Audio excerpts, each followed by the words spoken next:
Welcome to Don't Believe the Hype, the good, the bad, the ugly of fantasy sports. I'm Maurice. I'm Marcus. All right. Marcus, I don't know about you, but if you're a sports fan, this week alone is like Christmas for you, you know? Yeah, it's a lot going on. A lot going on this week. NBA premiered this week, yesterday actually. World Series is right around the corner. You got Dodgers and Cubs playing tonight, two-story franchises. And then, of course, you got Thursday Night Football, you know what we live for. We got Kansas City Chiefs against the Oakland, the LA, Vegas Raiders. Oakland, Vegas, Angeles. Right. Raiders. But more importantly, LeVar Ball makes his NBA debut, right? I mean, yeah. his son's going to play too, right? But right. But Pappy will be courtside cheering on Lonzo. Right. And Patrick Beverly should, if he should touch Lonzo, even with the least aggression, I'm sure we'll see LeVar. They'll have a camera on LeVar all game long. I'm pretty sure of it. Yeah. Agreed. So everything that's going on tonight, if you could only watch one thing tonight, NBA, football, baseball, what are you watching? That's a good one. Okay, the fan in me says my boys, the Raiders. But the realist in me, the person who wants to see a good storyline play out would have to be Melo against the Knicks. Hoodie Melo against the Knicks. Yeah, I think that's going to be a good game. And I say it like this. If there's one game where OKC will give Melo the green light, it's this game. Exactly. It's this game. But you know what? I was kind of thinking about it, how ironic it is that opening night, Tuesday night and then tonight, both had big revenge games. You had Kyrie coming back to Cleveland, taking the L to the LeBron Cavaliers, and then you got Melo doing the same thing.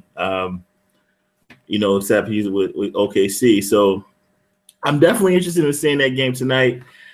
If I had my pick, I'm gonna go with basketball. We've been waiting a long time. Yeah. We haven't really spent too much time talking about basketball. Last night I was really excited. You got to see some really good rookies play. Dennis Smith Jr. But Ben Simmons, I was really impressed. Ben Simmons, he looked like the Greek Freak Part 2. I think he's going to be a really good pro. In Philly, it didn't look like it about 2 years ago, but Philly is actually moving in the right direction. And I don't want to say playoffs, but they are definitely a good team in the East this year. I'll say it. They'll make the playoffs. They'll probably be like a 7 or 8. It's just about finding ways, like yesterday's game, to I guess eke out a win against playoff caliber teams. They were in that game the whole game. Right. I think they were up by double digits at one point. They got it to 10. And, Simmons being close to 7 feet tall playing point, that's a nightmare. You got Embiid, the process. He had a great game yesterday. But in the end, the Wizards, they've been there, they've done that. So they found a way to win. If the Sixers can at least get close to 40 wins between the 38 to 41 win window, I like them to actually be in the playoffs. I'm with you on that. And then also, once they actually start playing regular minutes, Joel Embiid, like you said, he's only playing 20, 25 minutes. Once that whole team gets, once they're playing that full team, yeah, it's a good team to watch. But I'll tell you like this. Let's talk about what we really came to get down to, and that's football, man. That's right. Before we talk about week 7, man, we got to talk about some of these injuries. Week 1, David Johnson essentially for the year, but I think he's out for the year. Then Odell Beckham Now you got Aaron Rodgers. So how do if you were a team that was unfortunately enough to have one or maybe even two of those guys, how do you? It's tough to kind of at this point in time, play the waiver wire game.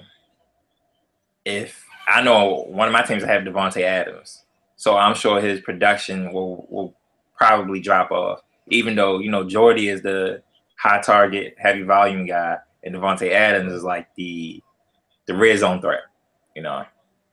So in that standpoint, if you have a Jordy, if you have a Randall Cobb, a Ty Montgomery, if you have any of the weapons that Green Bay possesses on your team, you will take a hit production-wise because Aaron Rodgers to Brett Hundley or Joe Callahan or whoever they decide to line up under center is definitely going to be a drop-off. So it's extremely tough. I mean, unless you're Adrian Peterson who goes into a situation like Arizona, considering that David Johnson will be back, but you're able to take advantage of the opportunity and able to take advantage of the carries in that situation, you can succeed with your fantasy team if you play it right. That's true. I mean, you have to live and die by the waiver wire. I mean, those are three big injuries. I mean, and like you said, fortunate enough for the Cardinals that if you had, if you had a decent waiver claim, or if you were one of the people that drafted AP from when he was with the Saints, right? You got then you got a chance and you made out. You kind of lucked up. Now, right. Of course, I'm not expecting 130 yards and 2 touchdowns every week, right? But I still feel like Adrian Peterson has some gas left in that tank, and you'll see some good games from him that can help carry you, until either David Johnson comes back or, the rest of your team just kind of, gets itself together.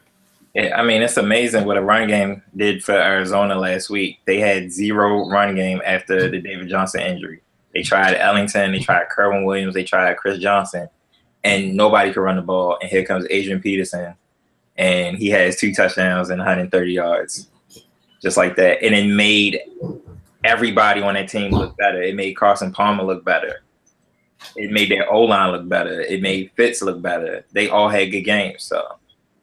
You get you a run game. That's amazing. And the irony in all this is once New Orleans traded away Adrian Peterson, they gave the ball to Mark Ingram, and he had 21 carries, 22 carries, 115 yards, 2 scores. Yeah. Yeah. So that one move, it was like a domino effect. It affected, right. You kind of got 2 RB 20 backs just from that one move. So definitely a good move. But for looking at this week 7, I'm gonna go out on a limb this weekend and tell you a couple of guys that I like. I'm back on the Tyrod Taylor bandwagon. This week only, going against Tampa Bay, if I'm not mistaken, right? Right. So we know Tampa Bay's defense is not good. Not good at all, and they already have some people that are banged up. So I feel like with that Swiss cheese defense, Tyrod Taylor is good enough. And again, he's cheap. I mean, on FanDuel and DraftKings, he's pretty cheap. I mean, it's like him and then it's Jimmy Garoppolo, and Jimmy Garoppolo's not even playing. Right. But I'm going to actually pair him with Nick O'Leary. So everyone, if you've been keeping up, Charles Clay has been the number 1 wide receiver or number 1 pass catcher, so to speak, down in Buffalo. He's out for the next few weeks. Jordan Matthews has a small chance to play, and even if he does, honestly, he hasn't built any kind of rhythm with Tyrod Taylor. Leary came in right off of the bench and caught 5 passes, so he has to throw to somebody, and I really like pairing him and maybe even using him to pivot off of some of the big guys like Gronkowski and, dare I say, Austin Seferian-Jenkins, who I've been telling anyone that listened for the last couple of weeks. But I'm actually going to probably go with O'Leary. He gives you an opportunity to spend that money elsewhere. I'm going to go with Marcus Mariota against Cleveland. You know, exploited the weak defense. Deshaun Watson, 3 touchdowns, 225 yards passing. The biggest question going into the Monday night game last week was Mariota and ability to run. He couldn't run because his hamstring was injured, and he was forced to stand back there and throw the ball. And it took a while, but in that fourth quarter, he put it together. And through, I believe it was 3 touchdown passes. So more than likely, the hamstring isn't fully healed. He'll probably be limited running again, and he'll be forced to stand back there and throw.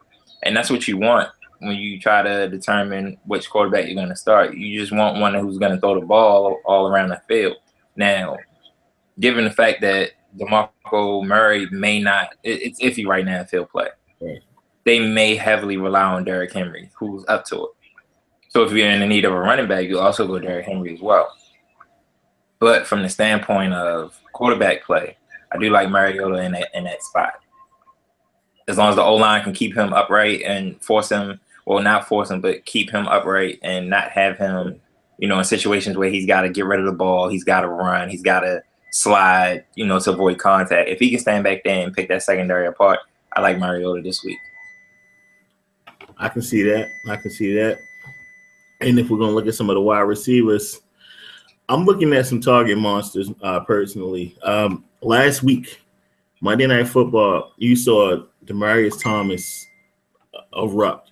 Now, again, partly had to do with Emmanuel Sanders being out, but this partly just had to do with the game flow. Uh-huh. So I like him this week. I like him a lot. He's actually my top play this week at wide receiver.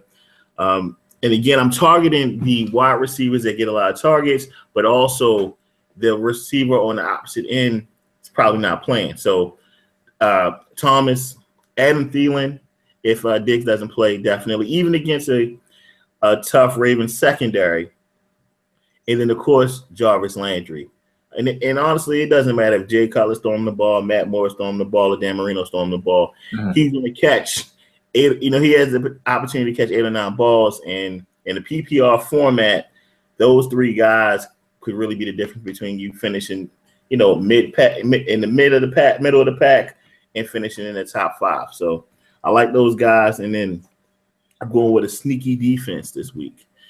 So I think a lot of people are going to be on the Seahawks. They're one of the highest priced defenses, and they're going against the New York Giants.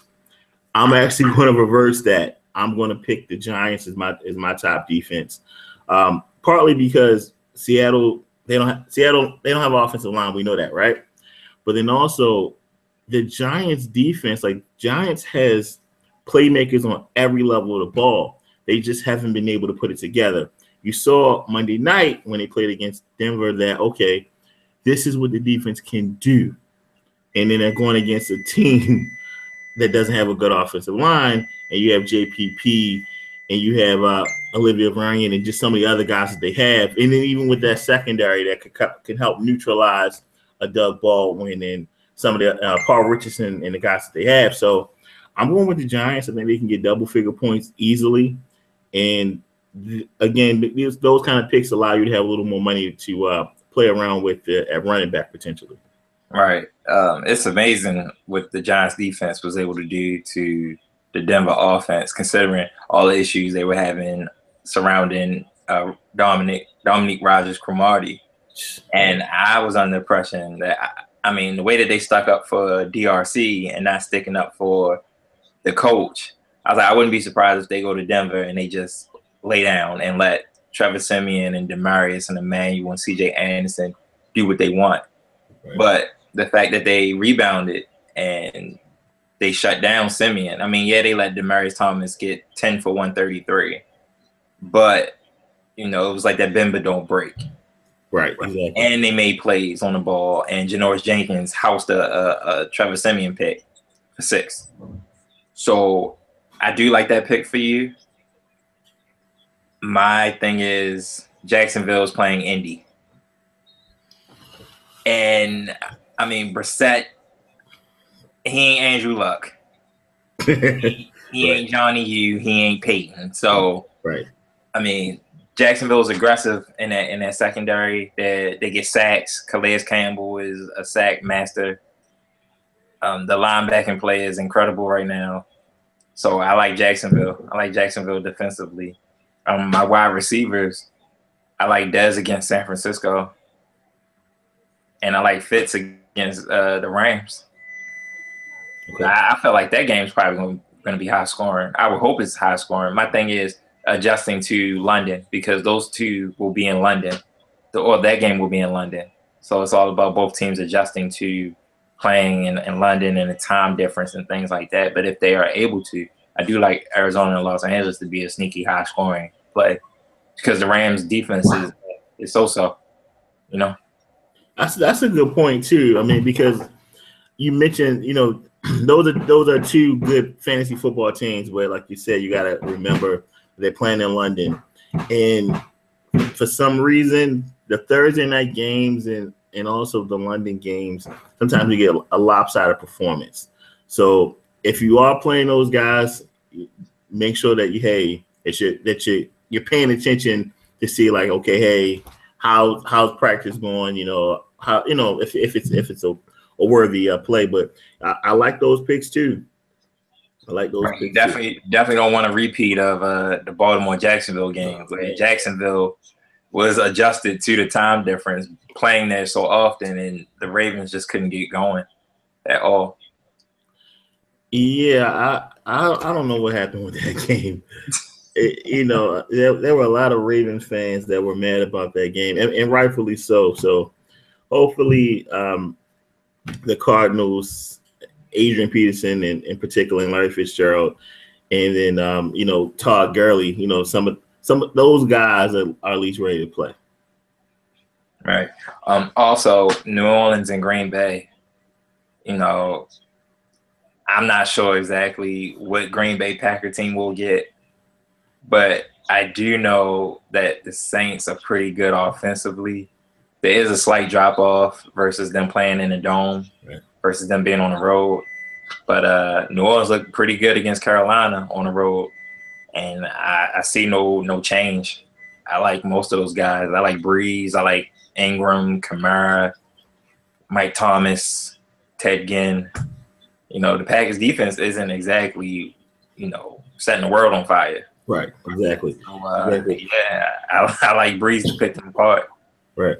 And honestly, had this game happened last week, you know, prior to the Aaron Rodgers injury, this would be probably the game of the week. You know, shootout, two bad defenses, so you could, you know, potentially a lot of points being scored. It's going to change slightly. It's going to change for the Packers. Like you said, New Orleans, they're going to still score their points. But I do think because they will potentially get ahead, that means that Mark Ingram could have another big game, because once they get up 2 touchdowns, which they easily could, I don't think Brett Hundley is equipped to. I mean, again, he was a good quarterback at UCLA, but it's different. And you again, you've been holding the clipboard for the last 3 or 4 years, right? So it's going to take him time to really get caught up with that offense, and guys like Jordy Nelson, you know, Adams, and Montgomery, those guys are going to feel the pinch the most. So, yeah. So that's another thing too. You know, guys that are looking at the game, be cautious of the game. Make sure you're looking, you know, really looking into the numbers and not just looking at the teams that are playing. Right. Yeah. Good points. Anything else do you want to add this week? Other than go Raiders. Go Raiders. Okay, well, yeah. So what we're gonna do, we're gonna go ahead and let Marcus watch KC beat the Raiders 31-14. Yeah, don't do that, man. It's a nice bounce back game tonight. All right, not 31-14, 28-7. Yikes! Jeez, I mean, you do know Derek Carr is back, so you know that gives us he's back. No pun intended, right? He's back, right? Right. Okay. Still playing through that broken back. Yeah. That's amazing. All right. He's way better than his brother ever could have been. I mean, sorry, but It's true. Yeah, right. But again, on that note, again, this is Don't Believe the Hype. I'm Maurice. I'm Marcus. We'll see you next time. Good luck, everyone.